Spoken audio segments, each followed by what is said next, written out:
नमो संस्कृतः मित्रों। आज हम कक्षा 7 संस्कृत की 8 ग्रेड अभ्यास पुस्तिका के प्रथम पाठ के प्रश्न उत्तर हल करेंगे। प्रथमा पाठात् चत्वारि धामानि। सबसे पहले हैं बहुविकल्पीय प्रश्न। प्रश्न क्रमांक 1 है जगत गुरु अस्ति। जगत गुरु कौन है? तो उत्तर है शंकराचार्य। प्रश्न क्रमांक 2 रामेश्वरम अस्ति। तो रामेश्वरम है, तो सही उत्तर है दक्षिण दिशि। रामेश्वरम कहाँ है? दक्षिण दिशा में। प्रश्न क्रमांक 3 उत्तराखंड राज्य स्थापित मठस्य नाम। उत्तराखंड राज्य में स्थापित मठ का क्या नाम है? तो सही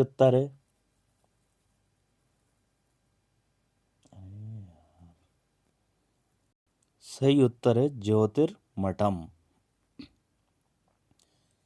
प्रश्न क्रमांक 4 शंकराचार्य स्थापितानि मठानि। तो शंकराचार्य द्वारा स्थापित मठों की संख्या है चत्वारि, मतलब 4 मठ।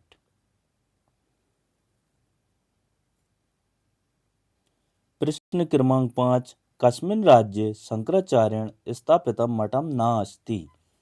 किस राज्य में शंकराचार्य द्वारा मठ की स्थापना नहीं की गई है? तो इसका उत्तर है करेल राज्य। करेल राज्य मतलब कि केरल राज्य में किसी भी मठ की स्थापना नहीं है। रिक्त स्थानानि पूरयत। तो प्रश्न क्रमांक 6 शंकराचार्य तृतीया शिष्या खालिस्तान। तो सही उत्तर है त्रोटकाचार्य, मतलब तीसरे शिष्य का नाम है त्रोटकाचार्य। प्रश्न क्रमांक 7 श्रृंगेरी मठम दक्षिण दिशि तथा शारदा मठम खालिस्तान।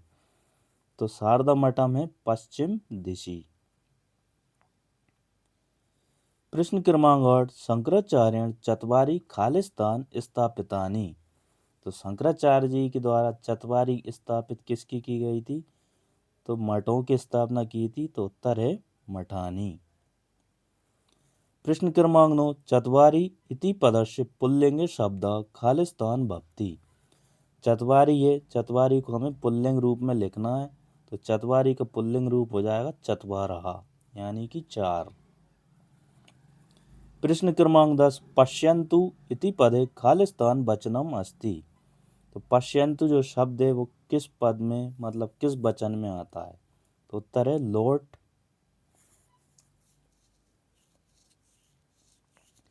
लोट लकार बनेगा और उत्तर है बहुवचनतु। बहुवचन लकार होगा लोट और वचन हो जाएगा बहुवचन।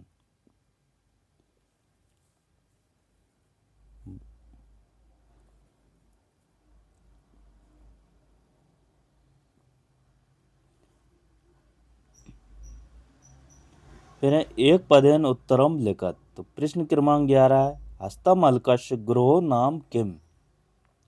हस्तमल के गुरु का नाम क्या है? तो उत्तर है शंकराचार्य। प्रश्न क्रमांक 12 शंकराचार्यस्य कति शिष्या सन्ति। तो शंकराचार्य जी के कितने शिष्य हैं? तो उत्तर है चत्वारः।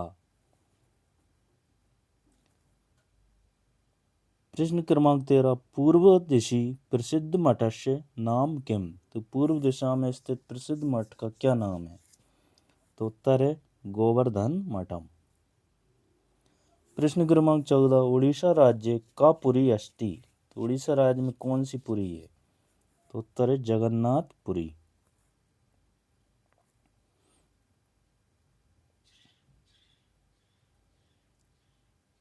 फिर एक वाक्यन उत्तरत। तो प्रश्न क्रमांक 15 मठा नाम स्थापना केन करता। मठों की स्थापना किसने की थी? तो उत्तर है मठा नाम स्थापना शंकराचार्य करता। प्रश्न क्रमांक 16 वेदांत तत्वानां प्रचारार्थ कानि स्थापितानि। तो उत्तर है वेदांत तत्वानां प्रचारार्थम मठानि स्थापितानि। प्रश्न क्रमांक 17 है भारतस्य एकताया मूलाधारा कहा। भारत की एकता का मूल आधार है। तो उत्तर है धर्म भारतस्य एकताया मूलाधारा अस्ति। प्रश्न क्रमांक 18 भारतम कथम संरक्षितम भवति बद्रीनाथा धामम कस्मिन् राज्ये अस्ति। तो उत्तर है भारतम धर्म रक्षण संरक्षितम भवति बद्रीनाथा धामम उत्तराखंड राज्ये अस्ति। फिर है दीर्घ उत्तरम लिखत। तो प्रश्न क्रमांक 19 है श्रुति स्मृति पुराणानाम इति श्लोकम लिखत। तो इसमें श्रुति स्मृति वाला श्लोक लिखना है। तो श्लोक है श्रुति स्मृति पुराणानाम आलयम करुणालयम नमामि भगवत्पादम शंकरम लोक शंकरम। प्रश्न क्रमांक 20 का पहला प्रश्न है निर्देशानुसारम वचनम परिवर्तयात। मतलब निर्देश के अनुसार वचन परिवर्तन करना है, एक वचन को बहुवचन में बनाना है। जैसे धाम का हुआ है धामानी, मठम मठानी, नाम नामानी, पुष्पम का पुष्पाणी, फलम का फलानी और वस्त्रम का वस्त्राणी। 20वें का दूसरा क्वेश्चन है रेखा चित्र दिशानुसारम मठा नामानी लिखत। मतलब रेखा चित्र को देखकर दिशा के अनुसार मठों के नाम लिखना है। तो पूर्व दिशी में गोवर्धन मठम, पश्चिम दिशी शारदा मठम, उत्तर दिशी ज्योतिर्मठम, दक्षिण दिशी श्रृंगेरी मठम। प्रश्न क्रमांक 21 है निर्देशानुसारम उत्तरत। मतलब निर्देश के अनुसार उत्तर देना है। तो पहला शंकराचार्य से प्रथमा शिष्य सुरेश्वराचार्य, प्रथम शिष्य का नाम था सुरेश्वराचार्य। शंकराचार्य द्वितीय शिष्य, तो दूसरे शिष्य का नाम लिखना है। तो दूसरा शिष्य है हस्तमलकहा। तीसरा शंकराचार्य तृतीय शिष्य, तो तीसरे शिष्य का नाम है त्रोटकाचार्य।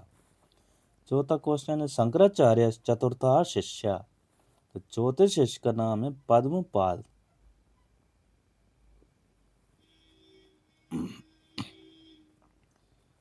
प्रश्न क्रमांक 22 है ज्योतिर्मठ विषय पंचवाक्यानि लिखत।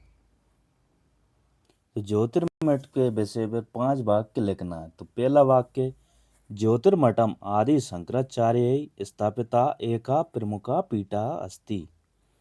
दूसरा एतत् मठम उत्तरदिशि उत्तराखंड राज्यस्य चमोली मंडले स्थितम अस्ति।